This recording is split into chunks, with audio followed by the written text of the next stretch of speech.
یہ چند نکات ہیں جن پر غور کرنے سے دل میں حسن ظن پیدا ہوتا ہے. یہ مضمون ہر کتاب میں نہیں ملے گا. یہ بہت کھنگالنے سے ڈھونڈنے سے اللہ والوں کی محفلوں میں سنی ہوئی باتیں ہیں جن کو اکٹھا کیا تو ان میں سے ہر پوائنٹ اہمیت رکھتا ہے. تو ان چند باتوں کو ذہن میں سوچتے رہیں تو بڑا حسن ظن پیدا ہوگا. پہلی بات کہ اللہ تعالیٰ کے ہاں دستور ہے هل جزاء الاحسان الا الاحسان. یہ قاعدہ ہے، یہ دستور ہے اللہ کا. اور مفسرین نے لکھا ہے کہ احسان کا مطلب ہے کلمہ اور دوسرے احسان کا مطلب ہے جنت. کہ جو بندہ کلمہ پڑھے گا اور اس پر جمع رہے گا اللہ تعالیٰ اس کے بدلے اس کو جنت عطا فرمائیں گے. تو اس آیت کے معانی پہ غور کریں اور یہ شکر ادا کریں کہ ہم کلمے پہ ہیں. اس میں کوئی تردد نہیں ہونا چاہیے. ایمان اور شک دو مختلف چیزیں ہیں، متضاد چیزیں ہیں. شک آئے تو ایمان ختم ہو جاتا ہے. اس لیے ذالک الکتاب یہ کہہ کر آگے ھدی للمتقین نہیں کہا، پہلے کہا لا ریب فیہ، اس میں شک نہیں ہے، پھر فرمایا ھدی للمتقین. تو شک کو دل سے نکالنا، شیطان اس راستے سے بھی حملہ کرتا ہے کہ بندے کے دل میں شک ڈال دیتا ہے. اسی لیے بعض فقہا نے کہا انا مؤمن انشاءاللہ، انہوں نے انجام کو سامنے رکھا. امام اعظم ابو حنیفہ رحمۃ اللہ نے فرمایا انا مؤمن حقا، پکا مومن. اس میں تردد والی کیا بات ہے بھائی؟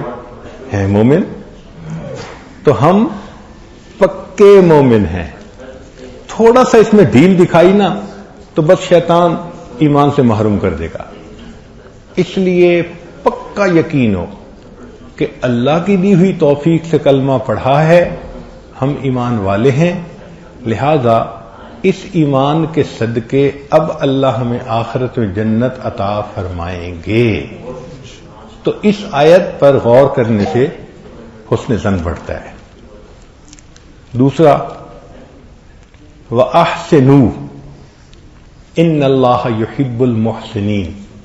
مفسرین نے لکھا کہ احسنوا بمعنی حسن ظن کے بھی ہے کہ جس بندے میں حسن ظن ہوگا ایسے بندے کو ان اللہ یحب المحسنین، اللہ تعالیٰ ایسے محسنین کو پسند فرماتے ہیں، محبت فرماتے ہیں. پھر ایک تیسری بات کہ اللہ رب العزت کے اسماء الحسنى میں سے ایک نام ہے المؤمن. انما سمى نفسه المؤمن لأنه امنهم من العذاب. اس لیے کہ اللہ تعالیٰ قیامت کے دن مومن کو عذاب سے امن عطا فرما دیں گے. مومن جو ہے تو جب کلمے کی توفیق دی اور مومن ہے تو پھر اللہ رب العزت یقیناً قیامت کے دن عذاب سے امن عطا فرمائیں گے. اور بعض مفسرین نے ایک عجیب نکتہ لکھا ہے کہ ظاہر آیت تو صحابہ کے بارے میں ہے، وَكُنْتُمْ عَلَى شَفَا حُفْرَةٍ مِّنَ النَّارِ فَأَنْقَذَكُم مِّنْهَا، کہ تم تو بالکل آگ کے کنارے اندر تھے، اس نے تمہیں اس میں سے نکال لیا، گرنے والے تھے. تو بعض مفسرین نے یہاں ایک نکتہ لکھا ہے کہ گو ظاہر معنی ان کے لیے تھا مگر ہمارے اوپر بھی یہ آیت اس طرح لاگو ہوتی ہے کہ ہم بالکل جہالت، گمراہی اور کفر میں پڑے ہوئے تھے ایسے کاموں میں، اور اللہ نے وہاں سے نکال کر ہمیں نیکوں کی محفل میں پہنچا دیا. تو کنارے سے نکال کر جب ہمیں اللہ نے پہنچا دیا اب ہمیں اللہ دوبارہ اس میں واپس نہیں لوٹائیں گے.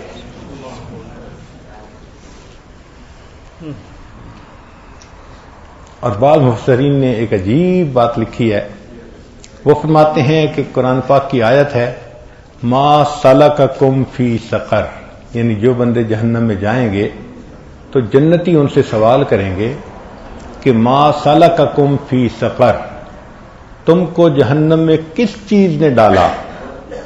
وہ آگے کہیں گے لم نک من المصلین ولم نک نطعم المسکین وکنا نخوض مع الخائضین وکنا نکذب بیوم الدین حتی اتانا الیقین۔ وہ کہتے ہیں کہ تم جتنے بھی گناہ گار ہو مگر ان میں سے کوئی بھی صفت ایسی نہیں جو ہمارے اندر ہو۔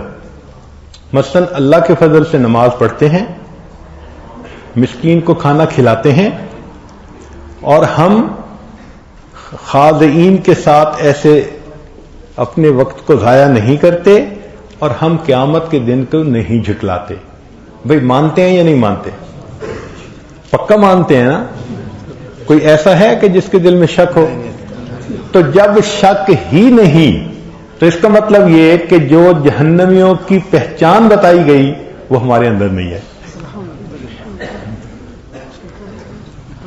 کیسا مفسرین نے نقطہ لکھا ہے کہ جب ہم قیامت کو جھٹلاتے ہی نہیں، ہمارے ذہن میں ہی کبھی نہیں آیا کہ قیامت کا دن نہیں ہوگا، تو پھر ہم جہنم میں جانے والوں میں سے ہیں ہی نہیں، کیونکہ اللہ تعالیٰ نے تو نشانیاں یہ بتلائی ہیں۔ اللہ اکبر کبیرہ۔ اور ایک یہ بھی کہ ہر مومن کی روزانہ ایک دعا قبول ہوتی ہے، ہر مومن کی روزانہ ایک دعا قبول ہوتی ہے۔ حدیث مبارکہ سنیے، ان للہ عتقاء من النار فی کل یوم ولیلۃ ولکل عبد منہم دعوۃ مستجابہ۔